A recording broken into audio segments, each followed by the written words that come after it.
edition of Steeler Nation Live. Big Tiz. Not Big O. Hey guys, this is the best time of the year. Nice slow turkey roasted with the steam coming off. Cranberries. Oh, stuffing. Apple pie, stuffing. Don't forget the stuffing. Hey guys, you know what? We hope you guys are going to be having a good Thanksgiving Day. You know, with the Steelers playing later on that night at 8 p.m. against the Baltimore Ravens. Huge game. Sounds like dessert to me there, Big Tiz. It does. So you know what? We hope it will be. We hope it's a big dessert for the Steelers. Get some bird in the end too. You know what I mean? Right. I hope I don't get any agita. You know, I'm gonna skip the pumpkin pie, the apple pie, the whatever, the Budweiser. I'm going straight to the Ravens Steeler game, 8:30, M&T Bank Stadium. I love it. Same thing. Whatever. Hey, we got Heinz ketchup. That's true. Hey, I love the Heinz ketchup. Put it on your hamburger. Hey guys, you know what? The Steelers played Sunday versus the Cleveland Browns, 27-11. They won that game. It was great to see the Steelers clicking on all cylinders finally, where we clicked basically almost from the beginning to the end. It was a continued effort on the Steelers. So there were a lot of things that came out of this game. A big old, tell me what you thought about that game. Well, let's just get this out of the way right now. We both had our predictions, and we pretty much darn near close. I said 27-13. Big Tiz said 23-10. 23-10, and it was 27-11. And the garbage 2-point conversion, you know. I don't understand that. You have 9, okay? You're losing 20 to 10. You kicked the extra point. Now you're down by two possessions. I don't know. It's the Browns. Exactly. They're used to that style of football. So trying to confuse the Steelers. I don't know. I was confused, but you know what? Who cares? Speaking of that, you know, actually in that game, like I said, there were a lot of wild things that went on that Sunday as well. In the NFL, we had a tie between the Packers and the Vikings. What is it? What team doesn't want to win? Exactly. Come on now. You got 15 minutes. You kick a field goal. You win the game. 26-26 was the score in that game, and actually Matt Flynn came back, a resurgence of it on the Pack side. That's came right. back, led them to a tie. Well, you know, tied the game up late, and well, of course, as you can see, it ended up in a tie with Minnesota not being able to drive all the way down the field. Well, but Tom, what's his name? Tomlinson something. The backup quarterback to Aaron Rodgers. that doesn't matter. Whatever. So he's not doing anything. They bring in Flynn. He was a hero from last year, and he did some good things. You're right. It was some weird name he has, like Tozan or something. Tarzan, or same thing. Yeah. Whatever. Well, I'll tell you what, he didn't do a good job. Exactly. Like I said, that game ended up in a tie, and there were a lot of other things that went on. Actually, we'll talk a little bit about the AFC. One of the AFC leaders, they had a game Sunday. New England Patriots won that game. Come from behind on Denver, leading the NFL, you know, scoring and everything else. Came from behind, 24-0 at halftime. Right. A lot of people probably turned their TVs off and went to bed. Said, you know what, this game is over. Kind of like what some people may have did when we played the Lions. How we got lambasted in that second quarter. And I'm pretty sure a couple people turned their TVs off, but you got the diehard Steeler fans out there who didn't. Big Tiz, Big O. And we watched a complete game, and look what happened. And Big if you win. missed the game, it was a great game. It was a great game for me because my fantasy team won because of it, and it was a great game for New England Patriots. Hey, you know, now that we touched based on some things around the NFL, let's get back to the black and yellow. Yeah. You know, one thing that came out of that game against Cleveland is I think we might have found our new slash on the team, unbelievably. Or new punter. Exactly. Ben Roethlisberger. A nice punt, pooch punt, close down to about the 1 yard line, late in the game. I thought it was a beautiful job by him, and he's actually done that more than once, and he's good for getting those little punts like that and pinning teams. Right. I think maybe the special teams needs to review this play because I'll tell you what, to not have the special teams out there and to down that punt at the 1 yard line like we did, it was a great play all around by the offense. You don't usually get that from your offensive team to get the bunt down there inside the 20. Inside the 10, all the way down to the 1. That was a great coverage team. That was great. Kudos to them.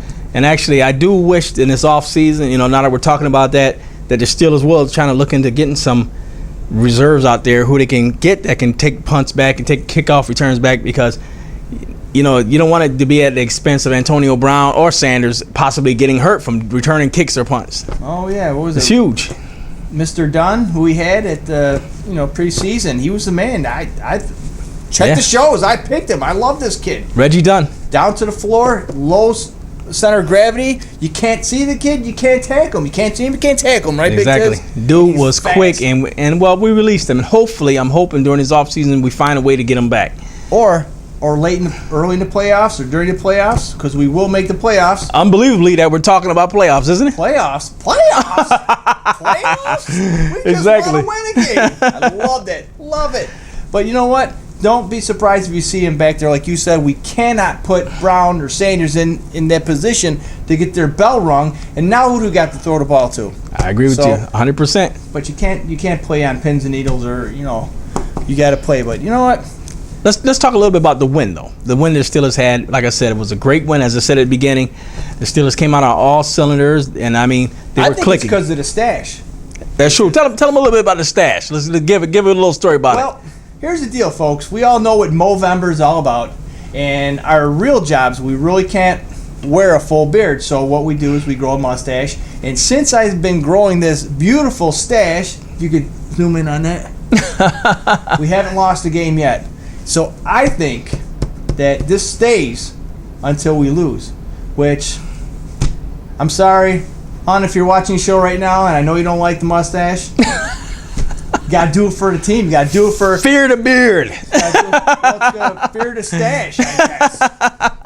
And it's all about, raising awareness for prostate cancer. We did the breast cancer thing, and we really didn't go into too much about the prostate cancer thing. But, folks, check it out. Go to your local cancer.org and check it out. See what you can do to donate, or see how you can help out the fight for prostate cancer for us men. Hey, I'm with you 100% on that.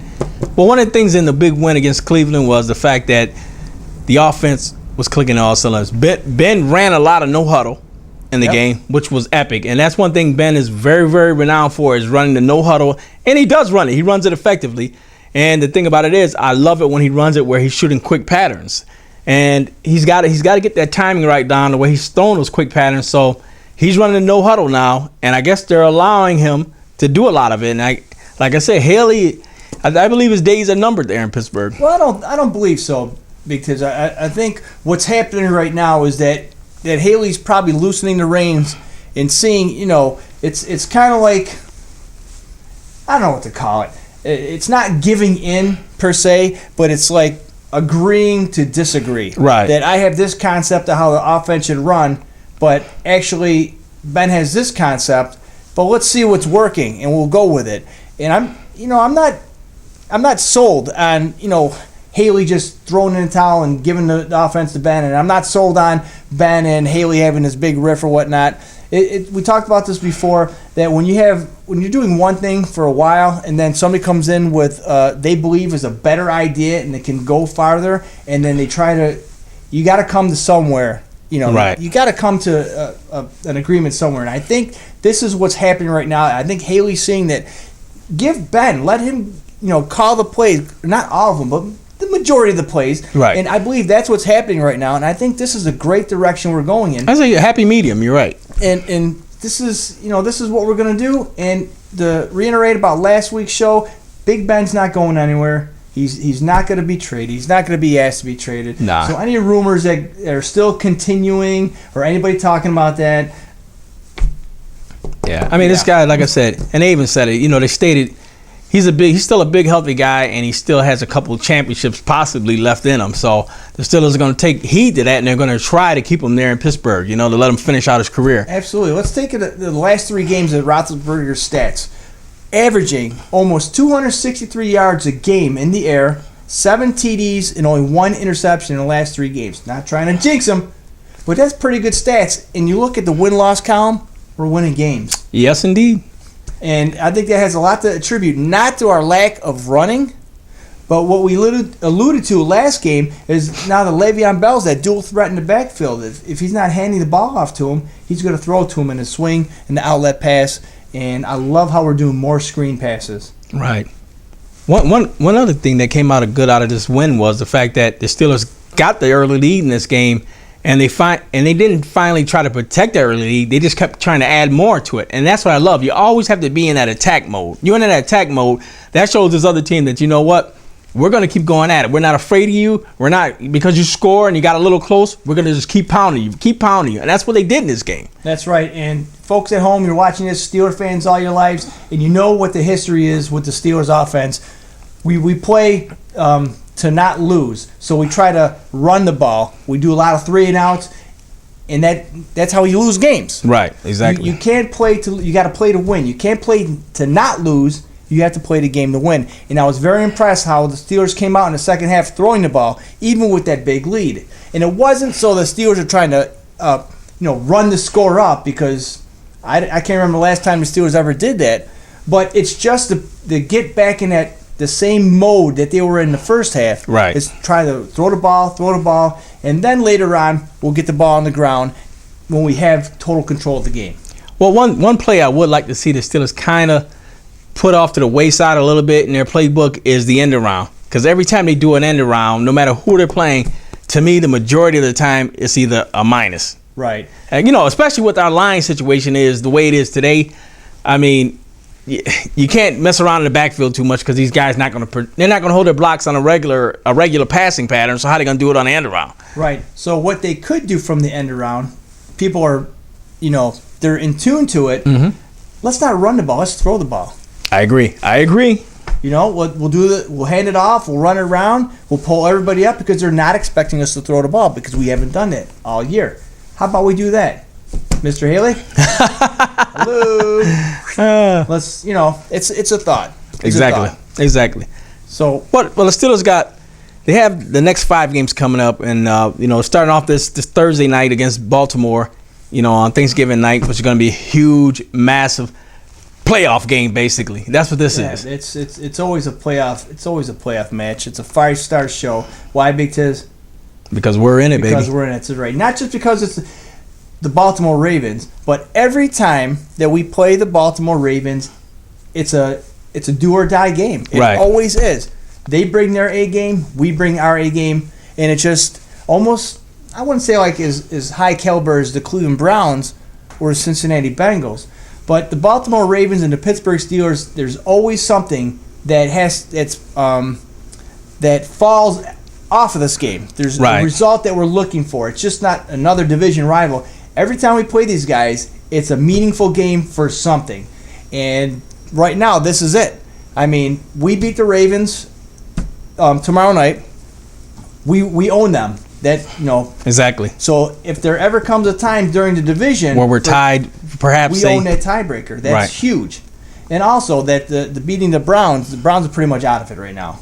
I mean, there's so much math going into them just for them to even go near the playoffs. And that could have been us. Exactly. That could have been us, but, it wasn't us. Well, after the Baltimore game, the Steelers are going to be home with the old wide receiver coming back, Mike Wallace coming back to Pittsburgh. So Miami Dolphins will be in Pittsburgh the next home game. And also Cincy will be coming following that. Yeah, we have to go to Cincy, and we lost to Cincy. Well, actually, no. Well, yeah, we'll be going to Pittsburgh. We played Cincinnati at Cincinnati. So that'll be another home game back-to-back. But the other thing is we also have the Green Bay Packers as well. See, all these games are huge, and they're such playoff implications. And we have the Green Bay Packers who are going to be coming in, and they're coming in with possibly a healthy Aaron Rodgers, who's been down, majority of the season so far. The way I see it, it's that the way we're going right now. Cleveland Browns, a great confidence booster. Right. We beat the Ravens. That's beyond a confidence booster. Miami comes to town. That should be a game. But you know what, folks? That's our problem, though. The games that we should be able to win, we usually don't. And that's going to be a tricky one. Out of the last 5 games, I'd say we lose 1 game. I'm going to say it's either going to be to Cincinnati or it's going to be to Miami. Green Bay doesn't scare me anymore. Green Bay is 0-3-1 in their last 4 games. Mm-hmm. And because it was Aaron Rodgers, I wouldn't say that, because he's been my fantasy quarterback and he really has done jack this year.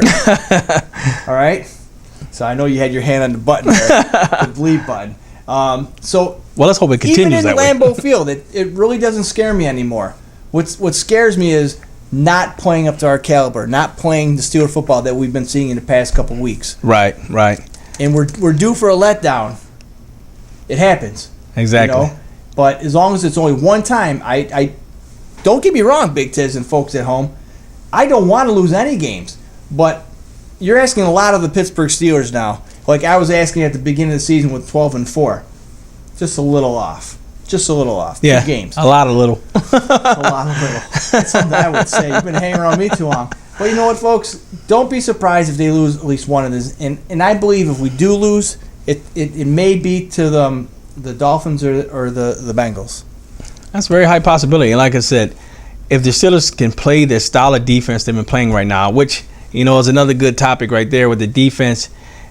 I want to discuss Ike Taylor. To me, Ike Taylor right now to me has been a sore loose spot in that secondary, and I just don't believe he still has that cover ability. Not against a top rated receiver. And the Steelers got to recognize that, and they have to help him out. They got to double up or help him out. And I believe once he's doubled up with a guy, I believe he's great. I have to agree with you, Big Tiz. And it seems like when Willie Gay was doing bad, Ike Taylor was the man. And now it's flip flopped. And we got we'll go back. We'll talk later in the show with the stats and even more highlights of the game. Don't want to give it away too much, but with Willie Gay's pick 6 near the end of the game, yeah, it's something you usually see Ike Taylor doing. But we'll talk about that later in the show, folks. But also we want to say, with this win, now we're in the mad scramble for that 6th final wild card spot. I believe Kansas City is going to lock up the number 5.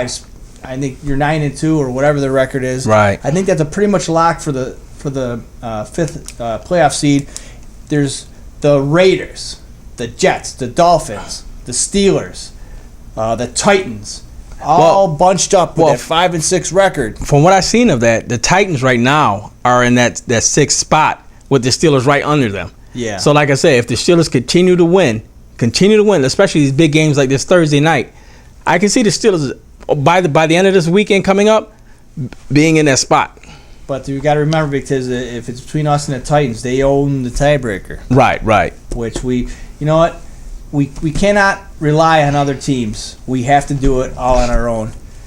And it's still got 5 games left, so a lot can happen. So we'll just play it game by game. We'll focus at the game in hand, and we're not going to worry about. Right now, we have to focus at the Ravens game, and that's it. It doesn't matter who we play after that. We just got to focus on that game, and then we'll go from there. Beautiful. Hey guys, we're going to head out to commercial here on Steeler Nation Live. When we come back, we're going to talk about some other things that went right and what went wrong in that game against the Cleveland Browns. Next up on Steeler Nation Live.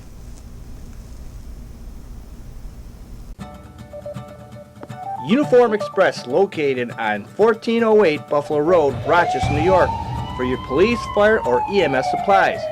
One of Rochester's top and finest suppliers of shirts, pants, shoes, boots, and accessories for your professional uniform needs. Uniform Express also does embroidery and screen print for team uniforms, jerseys, and corporations. Hours are Monday through Friday, 9 a.m. to 5 p.m. You can also go to their website at www.uniformexpress.com or call Brian at 585-529-4245.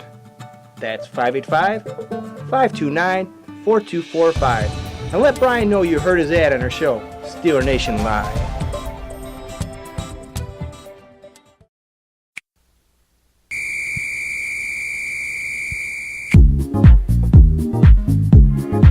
It's Spaghetti Sports Pub, located at 2246 East River Road. A perfect blend of Irish charm and Italian cuisine. From Calabria favorites like calamari to chicken French to the new signature dish like the Steel City Deli. The Rothless Burger. Everything is delicious and prepared fresh for you. They offer a full lineup of your favorite beverages with drink specials daily, and don't forget their $5 Monster Bomb. Ice cold beer. All day, every day. With 2 floors of seating and 20 high-def televisions, there's not a bad seat in the house to catch every minute of the NFL action. Watch what you want. McGinty's is the official home of the Rochester Steelers fan club. Steelers! So come on down to McGinty's Sports Pub, 2246 East River Road in Welcome back to Steel Nation Live. I'm Big O. I'm Big Tiz. And this is the part of the show where we go over what went wrong and what went right. And you know what, Big Tiz? We always start off with what went wrong, and it's going to be a short one. Yeah. A short one. You know, it's we won. Right. All right. But now here's the part where we take this win and we nitpick it. Right. We're not perfect. Steelers aren't perfect. There's a couple things they still need to work on. Just because you win doesn't mean you didn't do things wrong. Exactly.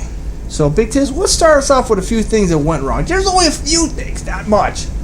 Well, the Steelers went 1 for 9 on third down conversions, which was huge. I mean, if it wasn't for them picking up the majority of yards they did in the first couple downs, the Steelers would have been in some serious trouble.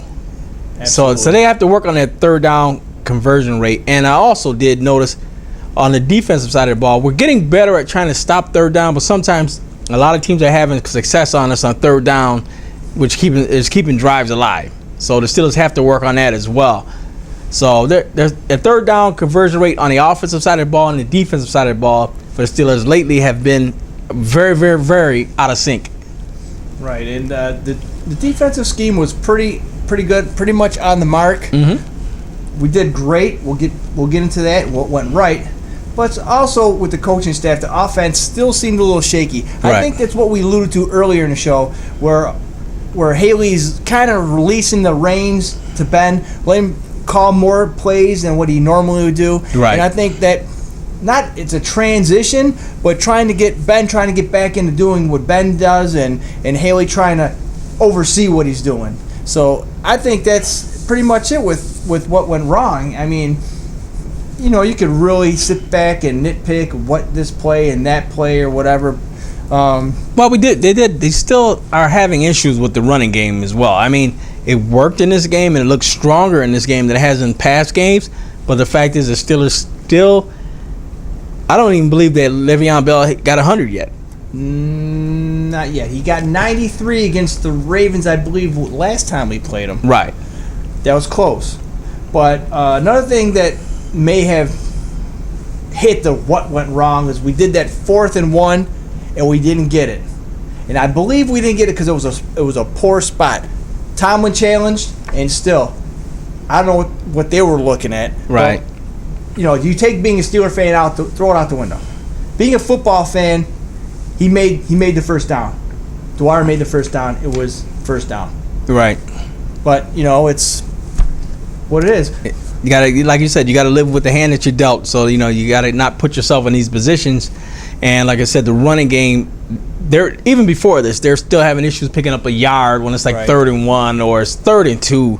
It seems like other teams have no issue picking it up on us. Right, and I don't understand why Ben doesn't get his number or call his number for one of those plays. And really quick sidebar, getting off the subject, if the folks have watched the Patriots game the other night when it was late in the game and they're trying to get down to kick that field goal to win it, Brady called his number twice, right, just to get a couple more yards. And that's Tom Brady. I know. Tom Brady,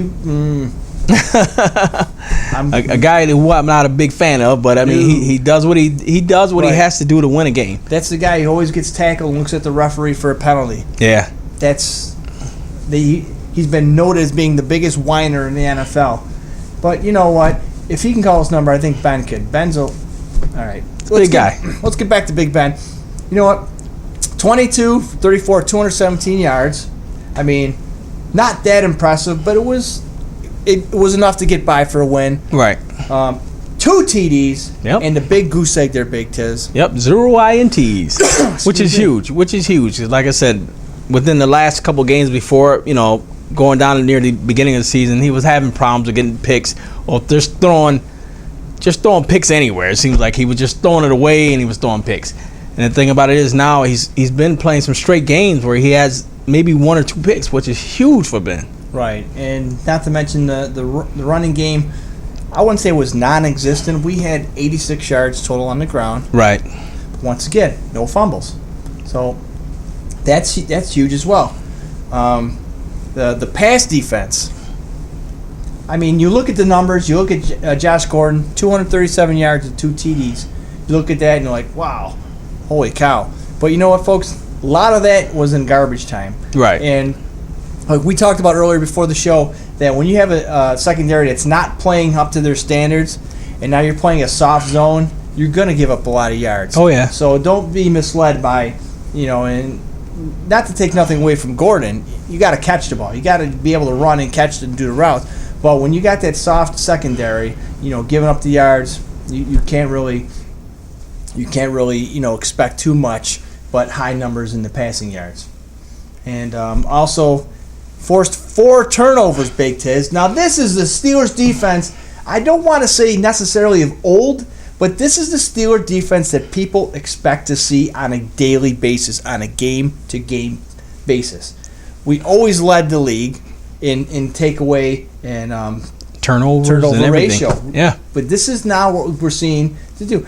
Pick 6. When's the last time we had a pick 6? I know that was huge to see that, and I couldn't believe it. So like I said, that shows right there now that in the secondary they are starting to swarm. They're starting to do what they're supposed to do. Everybody's starting to fill in their assignments. I believe what you said earlier, a couple of episodes before, about Tomlin, about the way he said, we're calling the same plays. It's just that now these guys are starting to tackle. That's the difference. You got to be where you're supposed to be and do what you're supposed to do.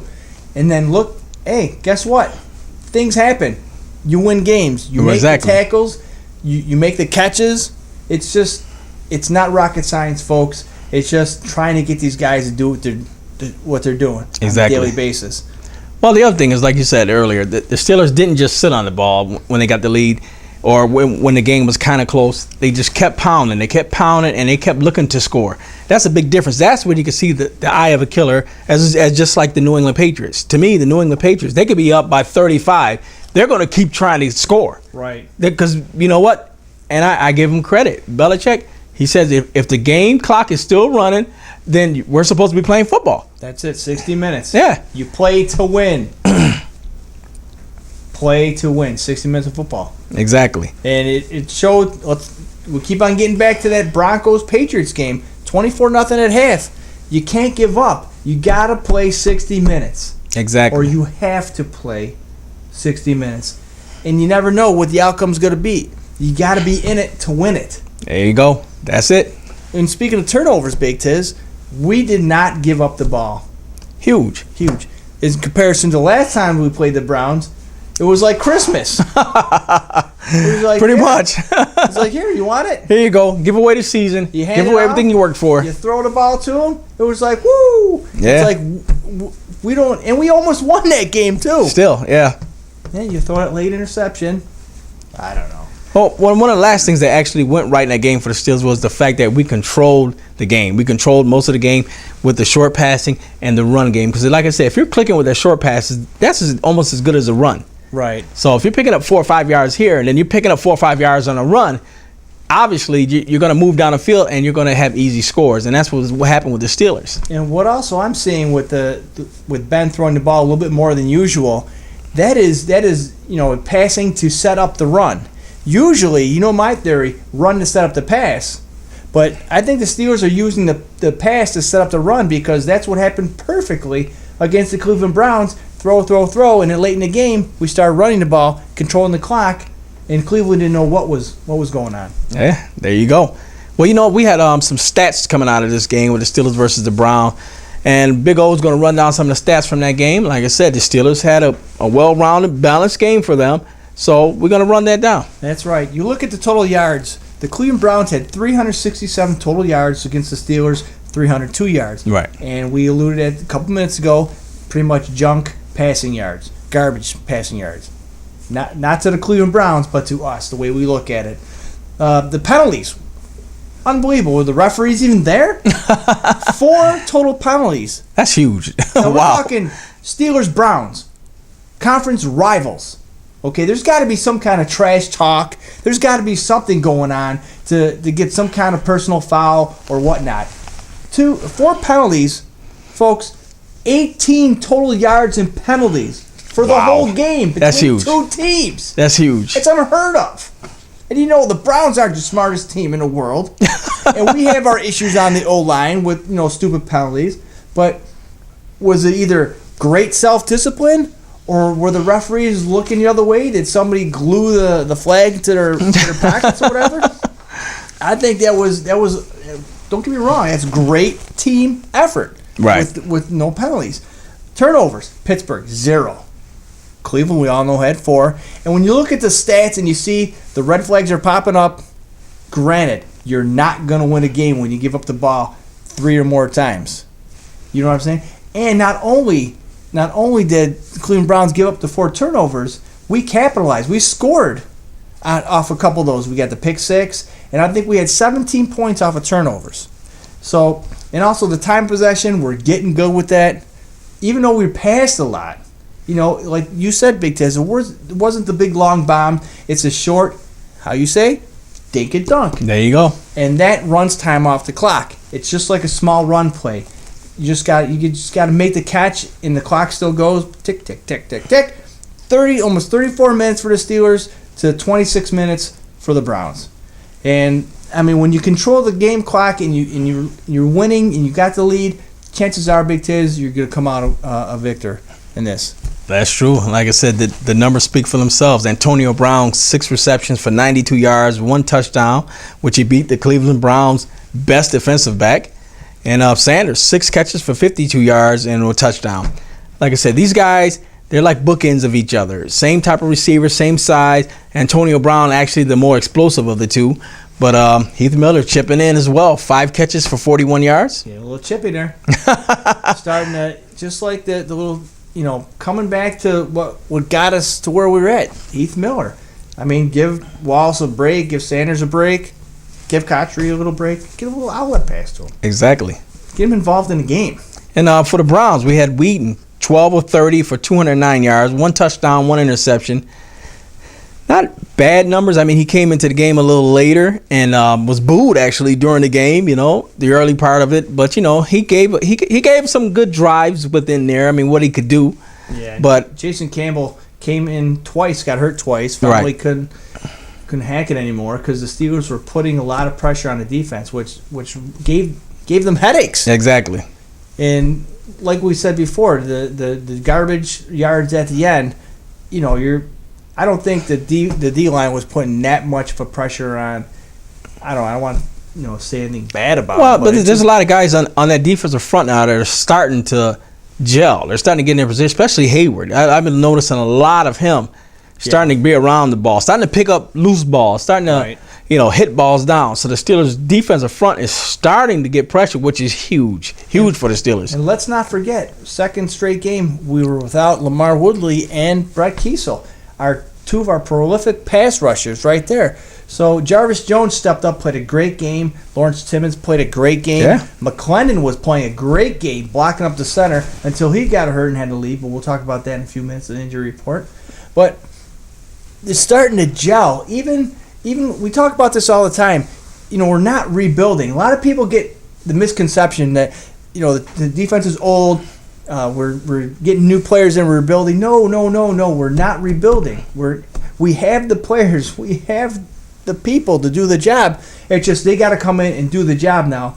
And the games that we lost, whatever, people weren't doing their jobs. Exactly what it is. Like Thomas says, you gotta wrap up and tackle. That's all it is.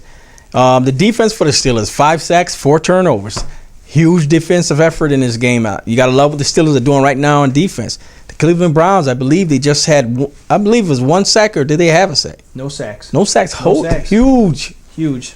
And no turnovers. So like I said, their defense, they did what they could do, because right now the Steelers they're flowing in a nice pattern to where the defense is striking and the offensive line is finally starting to strike, which means putting guys on their behinds and pushing that line forward. Right, and now getting to the injury report, we talked about McClendon, his ankle. He is doubtful for Thursday night. And Curtis Brown, he had a bad knee injury. That's what it looked for me. He couldn't even walk on it. So I'm thinking that I really doubt we're going to see him. I think he's going to be out for the game. Brett Kiesel, doubtful. Lamar Woodley, doubtful for the game. But the way we've been playing right now, as long as Jarvis Jones plays on his game and doesn't get sucked going out Too far, right. Too far, and is playing in like he did in playing East and West instead of North and South like he did against the Browns this past Sunday. I think we're in pretty good shape. Yeah, we should be. And let's all hope it, boy. Let's hope this is a good Thursday, guys, for goodness sake. Oh, boy. Hey, guys, well, we'll go to commercial break. When we come back, we're going to go to that piece that I love. It's Gone But Not Forgotten, where we discuss those 3 ex-Steelers to see how they've been doing. I think they had a pretty decent weekend this weekend. Right, and also I did a little digging. We got the stats for this year, how they're doing, and we're going to do a little comparison between Mike Wallace and Antonio Brown. We'll compare their stats for this season. So we got to pay the bills, folks. We'll be right back. Steelnish Live. Heckle & Jekyll Sports Cards, Collectibles, and Video Games. Open 7 days a week here in Rochester, New York. Mike has all kinds of individual cards and packs.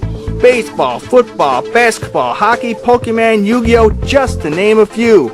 Mike also has the widest variety of video games too, from Sega Genesis to Wii to PlayStation to Nintendo, Game Boy Color Advance, and so on. Mike has all the old school games you can't rent or buy anymore. Mike also has a great selection of autographed memorabilia, sports jerseys, hats, 8x10s signed by your professional athletes for you to buy. He also has video game, Yu-Gi-Oh, and poker tournaments, Beanie Babies, Bratz dolls, sports figures, and more. Mike runs the show 7 days a week. Call Mike, 585-889-9130. That's 585-889-9130. Folks, if you're not in Rochester and you're looking for that hard-to-buy memorabilia, call Mike or look him up on the web at heckjack@rochester.rr.com. Once again, folks, that's heckjack@rochester.rr.com. Welcome back to Steeler Nation Live. Big Tiz. There you go, coming at you. This is the part of the show where I love to talk about, because I love to hear about how guys are doing once they've been with the Steelers and they go other places, and just to see if, it was a big mistake in letting them go. People just like to see how they're doing once they're with other teams. But you know what? Let's start off with one of the guys that left, Mendenhall. Rashard Mendenhall. 13 carries, 54 yards, and 1 touchdown with an average of 4.2 yards a carry. Not a bad game against, I believe they blew out the Colts. Yeah. 40-10? Yeah, it was something like that. Something ridiculous. Put like this, the Colts should have stayed on the plane. The luck. Has the luck finally run out? Exactly. In Indy? I think the horseshoe was kind of bended or melted, one of the two. Wow, it's not too good. But for the season for Mendenhall, 131 carries, 391 yards, 5 touchdowns. It's okay numbers, I guess. But for the fact is, a lot of his touchdowns have either been from like 1 yard out. 1 yard out or 2 yards out. Sometimes he's been fumbling while he's been getting into the touchdowns. So like I said, it's he's doing okay, I guess. All right, let's move on to James Harrison, linebacker, Cincinnati Bengals. Big Tiz, what can you tell us about how he's been doing this year?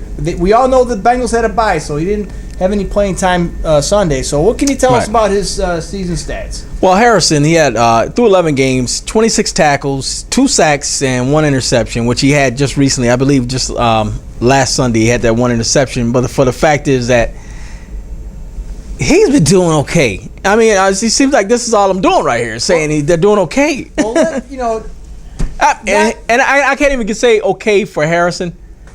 I believe he's, put like this, he's contributing, I guess. Right. Well, when you're used to playing a 3-4 defense and now you're playing a 4-3 defense, not to make excuses for him, plus you're playing with new players, a new defensive coordinator, it's kind of tough. Right. Plus he's not the youngest guy in the world, but you know what? He's got heart. Right. You got to give him that. But it just, did we do the right thing by? You look at the talent we got today.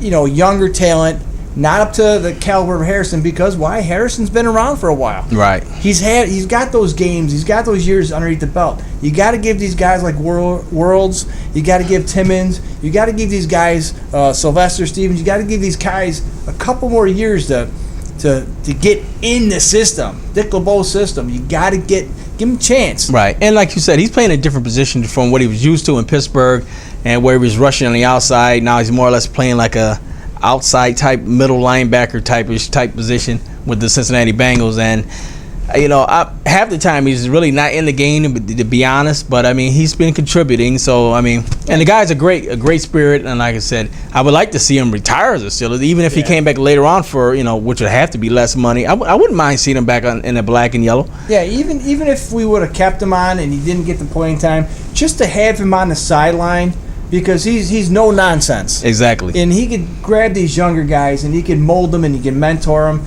and shape them into what he was when he first started with the Steelers. Exactly. And so it's a pretty good loss to the Steelers defense. Not taking away from anything from the defensive coaches right now, but to have a guy of his caliber and in all-pro status, future Hall of Famer. Yeah. I see it. For Harrison, I would like to see him come back. Maybe sign for a year. I'm pretty sure when his time is up with the Bengals, I think Pittsburgh should offer him some kind of contract. I believe he'll come back. I think so too. Now, the moment we've all been waiting for. The Mike Wallace. If I had a drum roll, I'd do a drum roll right now. Maybe Big Tiz will have a drum floating in the air with his whatever he does with the show, his add-ons. But Mike Wallace, Big Tiz, he had a pretty good game. Yeah, five receptions, 127 yards, and 1 touchdown. Great game. Granted he has a younger quarterback throwing him the ball, who and they have protection problems as well, just like Pittsburgh. Injuries, yeah. Right. And for the year, he has 49 receptions, 661 yards, and 2 touchdowns. Okay, say it again for the folks at home. For the people who just got up, got a drink, got a snack, may have missed this. So there's still, believe it or not, there's still a lot of people complaining that we made the wrong choice by letting Mike Wallace go. So Big Tiz, you said for the year. Right. Okay, let's get back. 5 years, $60 million contract. Yeah. Okay. With that being said, stats for the year: 49 receptions, 661 yards, and 2 TDs. Now let's go to the other side of the ball. Yeah, let's look at Antonio Brown. Who we almost lost because we didn't know to weigh the options of which guy we really wanted more. But it comes out that we made the correct choice, and we kept Antonio Brown. 5 years, the same as Wallace that the Dolphins gave him. $42.5 million. What was Wallace? $60 million. 42.5. I'm not good at the math, so you can do it at home yourself. There's a lot of change in there. All right? His stats for the year, Big Tiz. Same games. Let it ring, same brother. Season. You tell me at home, folks. 80 receptions, 1,044 yards, and 6 TDs. Same amount of games, same playing time. You tell us, folks. Do the math. It's right here, black and white. Did we really do the wrong thing by letting Wallace walk? Hey, we don't have to make up the decision for you. You guys see it right here on the screen. You have Mike Wallace. You have Antonio Brown there. You make the choice if the Steelers made the right decision. And I believe you see it the way we do, 100%, right. Brother. You can't make this up, folks. We read it like it's given to us. We take this information, we give it out to you, and then you can do with it. And you can either agree with us or disagree, but if you're a Steeler fan, you're pretty smart. And you're going to know that, it was sad to watch him walk away. Right. But, it's a business, and it's a roll of the dice. Exactly, and that's what it was. And the Steelers made the right decision again, I say. That was huge on them. You take a guy like Mike Wallace, who was actually stretching the field for us.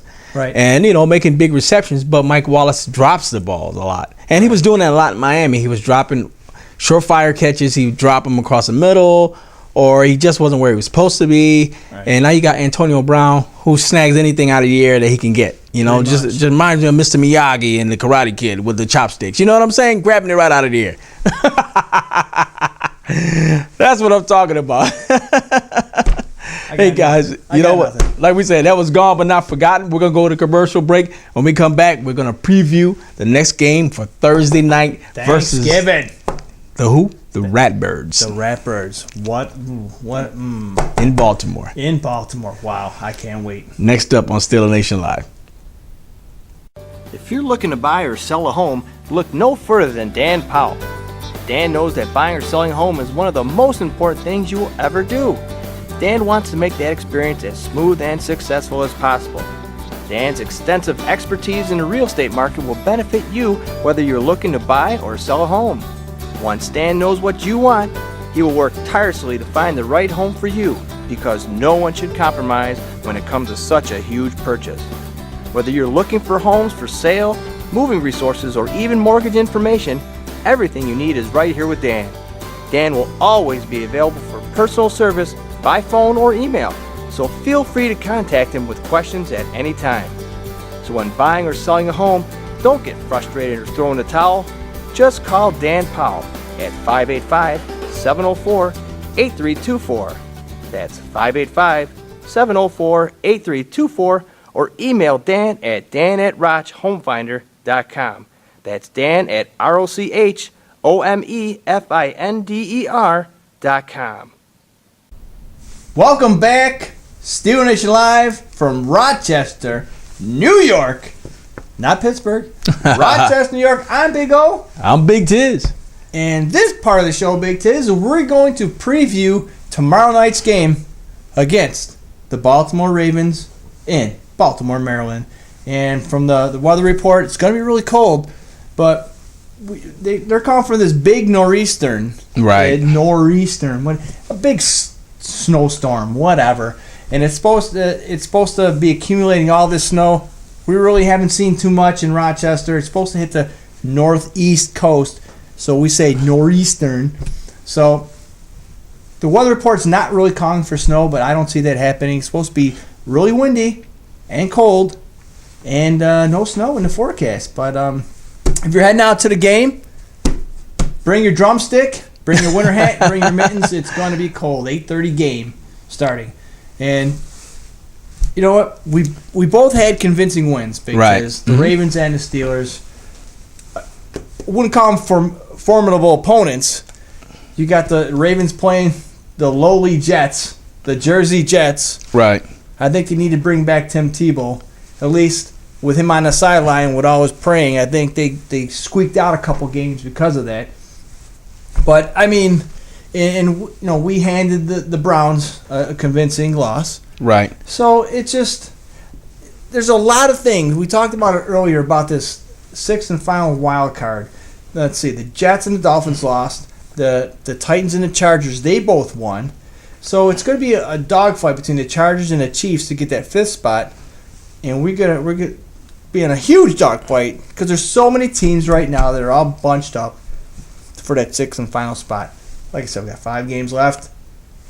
A lot can happen, Big Tiz. Yep. We just got to take each game one game at a time. And like I said, the Steelers have to be focused for each opponent that they're playing this week, especially like with us now with a playoff game with the Ravens down in Baltimore this week. It's going to be huge. And the last time we played the Ravens, the Steelers beat them 19-16 at Pittsburgh, which was a huge game. The Steelers came out and won it, and that was when we were really having issues. We're already 0-4. Had one game won, but, we got a second one, which was huge. Right. But the fact is that Ben only threw for 160 yards in that game and 1 touchdown, no interceptions, though. And the defense did what they had to do, in controlling Ray Rice and the other backs that they had in their backfield. So the Steelers have to make another huge effort again, and it always starts with Ray Rice. Right, and also, we did a pretty good job containing Flacco.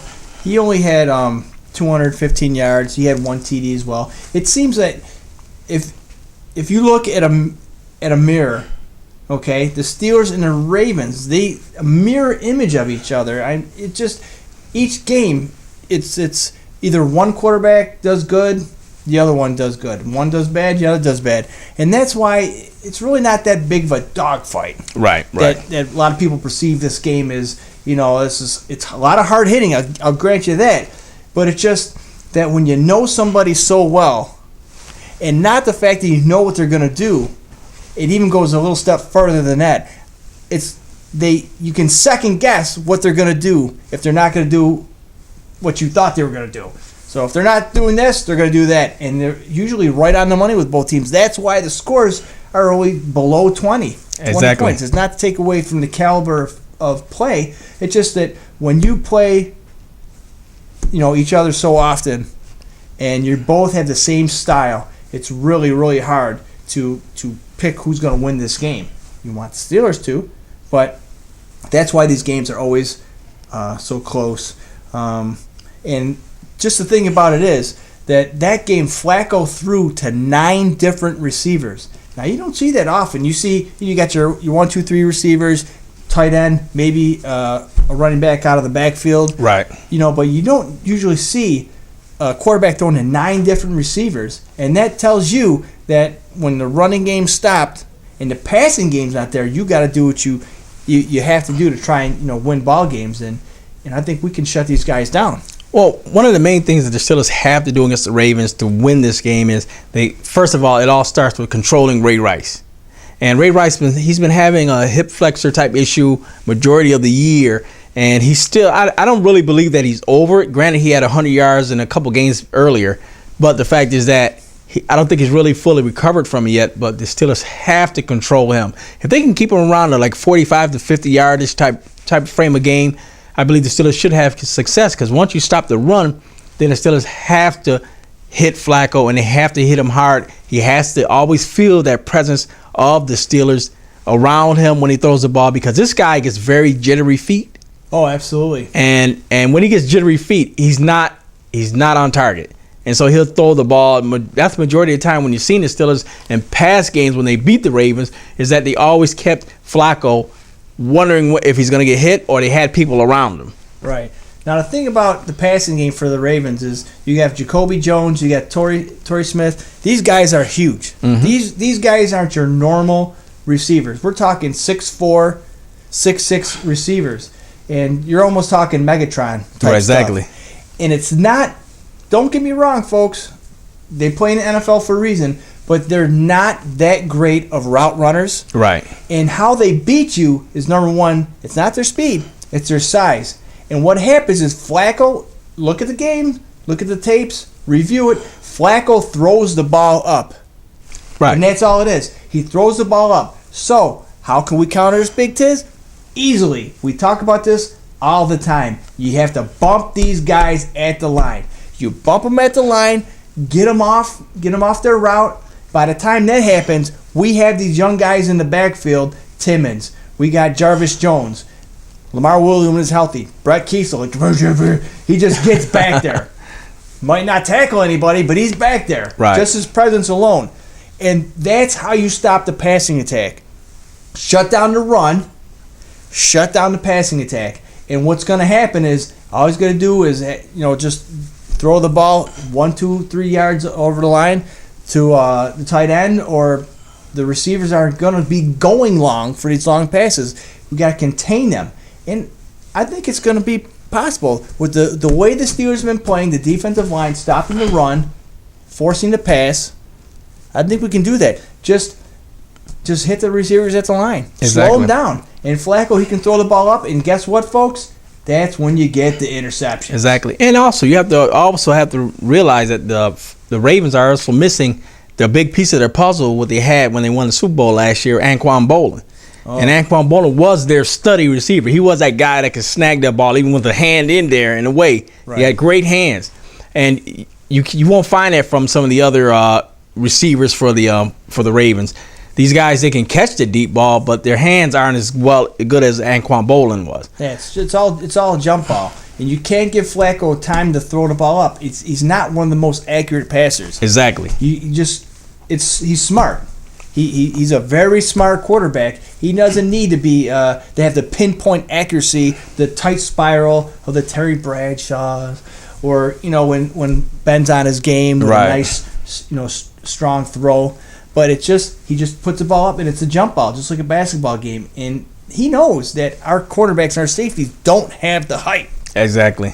So that's what it comes into, where I think the Steelers going to have to do a lot of doubling on Torrey Smith, and they have to control the short game because they want to get the ball out of Flacco's hand, number one, because they know the Steelers are going to be gunning for him. Oh, yeah. And so they know they have to get the ball out of his hand, so that's where the tight ends are going to come in huge. So the Steelers have to be able to shut down their tight ends, bump their tight ends coming off the line of scrimmage, hit them, and disrupt patterns. I don't understand what's going on in the NFL where these guys are allowing tight ends to just run off the line of scrimmage without being bumped. That's amazing to me. Now, they're starting to do that with Gronkowski, and they're not getting called for it. So we all know a couple weeks ago, we won't get into it, but you're not going to see these too often.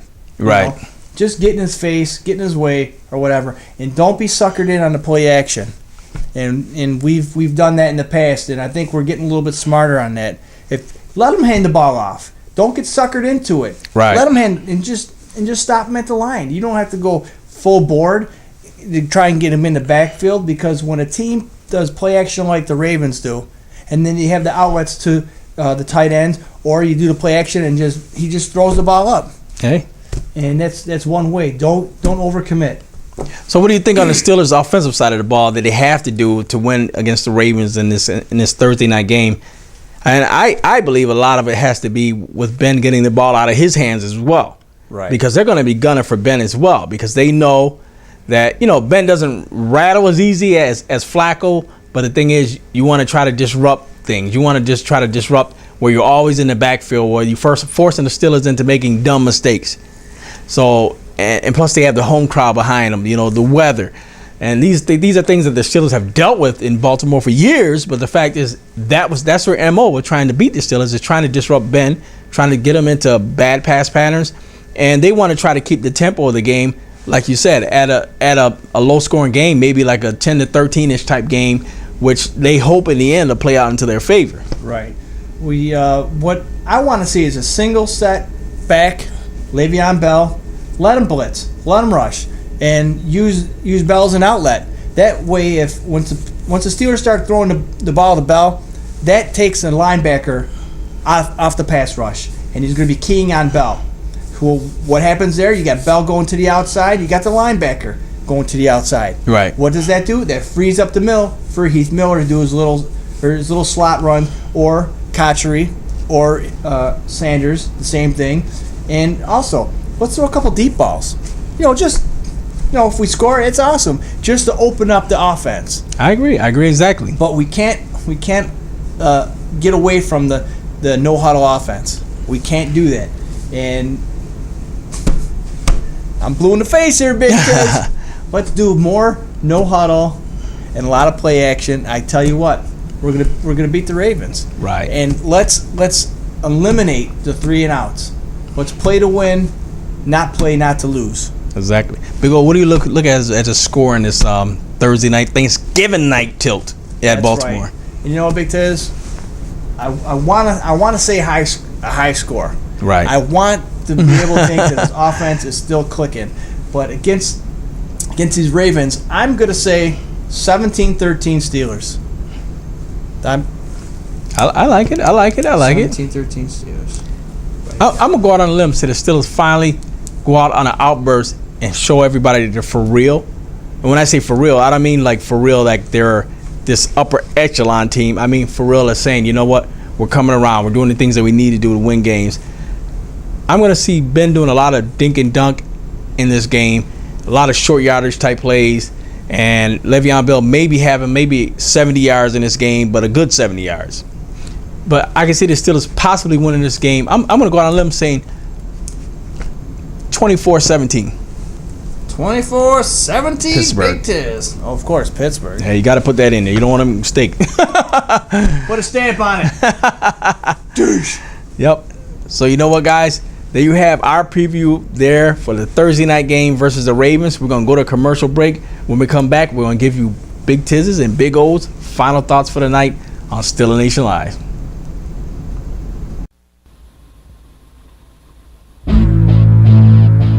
SteelerNationLive.net. It's live. Join Big O, Big T, every Tuesday night at 7 p.m. New York's only in-depth analysis of the Pittsburgh Steelers.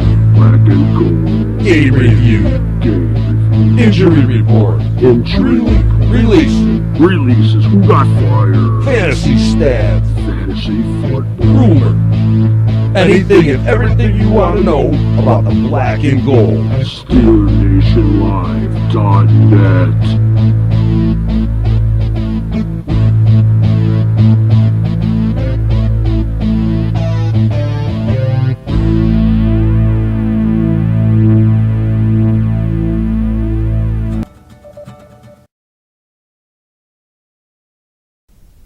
Hey sports fans, it's here Big O again from Steeler Nation Live with your future Steeler forecast for this upcoming game, Thanksgiving Day, this Thursday, November 28th.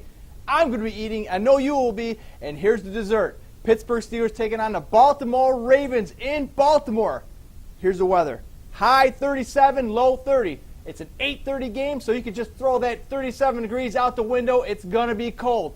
But I don't know, folks. They have a nor'easter coming in. We're going to get some snow in Rochester. I don't know how there's not going to be any snow in Baltimore, but, you know, we'll see when it happens. This Thursday at M&T Bank Stadium, Baltimore Ravens hosting us, Pittsburgh Steelers. Thanksgiving. Hope everybody has a great Thanksgiving. Be safe, eat a lot of turkey, and we'll see you there. Watch us, Steeler Nation Live. I'm Big O. Have a great holiday, folks.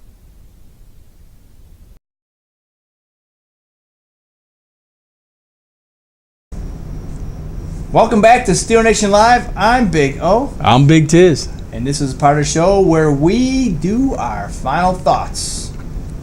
So, Big Tiz, why don't you start us off? I'll do it right now.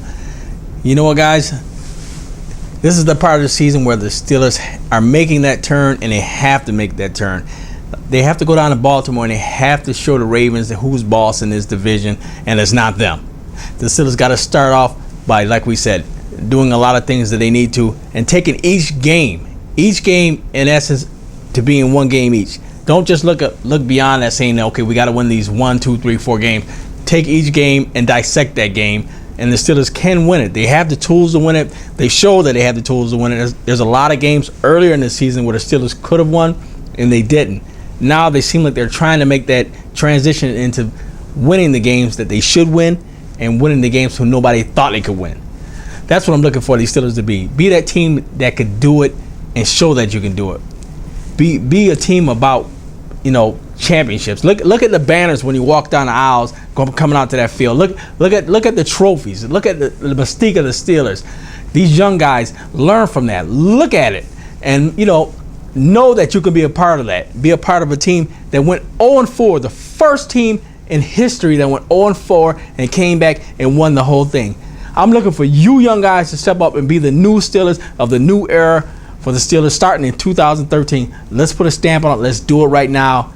I'm looking for you to do it this week on Steeler Nation Live. Wow, Big Tiz, how can you follow that up? I got chills just picturing the mystique of being a part of that organization, the Pittsburgh Steelers, and knowing that what you can do and how you can do it and be an actual part of it. Putting on that jersey, putting on that helmet, strapping that chin strap, the black and the gold, knowing that you are part of history.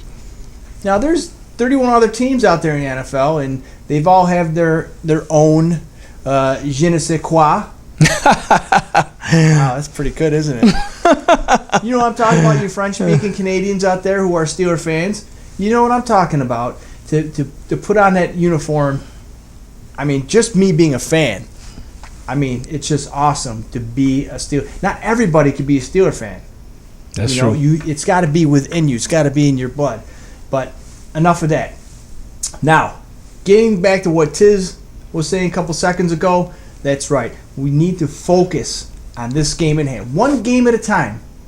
I remember back a couple years ago, the last time we won the Super Bowl, the mountain that the Steelers had to climb. I think we had to win the last 5 games of the season to even be considered in the playoffs. Right. Granted, we had a little help, but a little help doesn't hurt.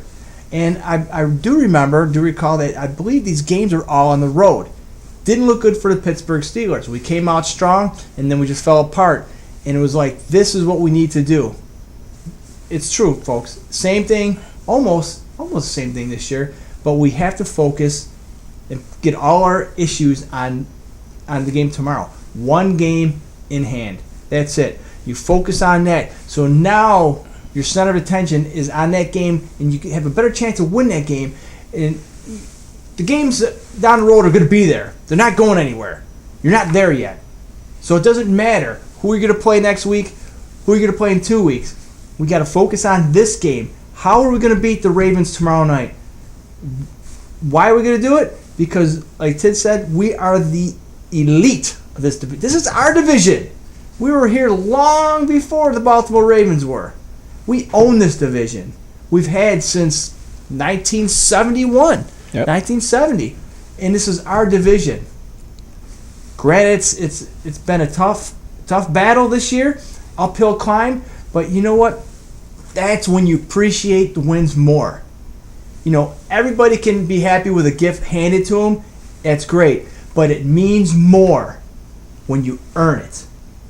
And when you go out there and you take something from the other team, not let them give it to you, but if you take something from that other team, it means more. You can build on that. Your confidence, and that's how you win games. That's how you win playoffs. That's how you win championships. We did it 6 times. How many? 16 titles, AFC titles, conference titles, champions, whatever, folks. But it all comes down to the Lombardi Trophy. We did it 6 times. We're the only team in the NFL who has done it. Other teams are knocking on the door. We can't wait for them to come around. We almost got the scare last year. But you know what, folks? Let's take it to the Ravens tomorrow in Baltimore, and then we'll worry about the schedule after that. We can do it. We know we can do it. We're the Pittsburgh Steelers. With that being said, I'm Big O. I'm Big Tiz. Hey, guys, welcome and thanks again for coming and checking us out here on this Thanksgiving Day edition here on Stiller Nation Live. And we want to also make sure you guys keep going to the website at www.stillernationlive.net. Check us out there, and also go to TalkShoe, and then you hear our broadcast, the audio side of it, at TalkShoe.com. And there you'll look for Stiller Nation Live. You'll see our flag waving, wearing the terrible towel and things like that. Check out the old audio broadcasts of us here and there. You hear Big O and Big Tiz. We had a lot of things we did there. So you know what? Until next time we see you on Stiller Nation Live. Again, Big Tiz. I'm Big O. And folks, don't forget, you can check all this stuff on your smartphone, your tablet, or your iPad or whatnot. Bring it to McGinney's Sports Pub. East River Road, Henrietta, Rochester, New York, for the best bar food. And if you want to sit down, have a great sit-down dinner. Go see Sal. You know what, Big Tiz? I am so hungry right now. I'm about to burst. But I'm going to take a trip down to McGinney's. I'm going to have me some food. Folks, go down tonight, tomorrow night, whatever. Go see Sal. The greatest food you can possibly get in Rochester. Great drink specials. He got a lot of TVs. As the commercial says, go down to McGinney's, see Sal. Great food. And I'm hungry, Big Tiz. So let me and Big O get out of here so we can get some food in our system. So we'll see you next time, and happy Thanksgiving from Stiller Nation Live. If you drink, don't drive. If you drive, don't drink. Have a safe and happy Thanksgiving. Yeah, Big Tiz, Big O, it's Big Tiz, Big O, Stiller Nation, Big Tiz, Big O, Big Tiz, Big O, Stiller Nation, man. Yeah, Mr. Stump, Big O. Yeah, I had to say it was a stump, man. Cause it is a stump, man. Yeah, Big Tiz, Big O, Big Tiz, Big O. Yeah.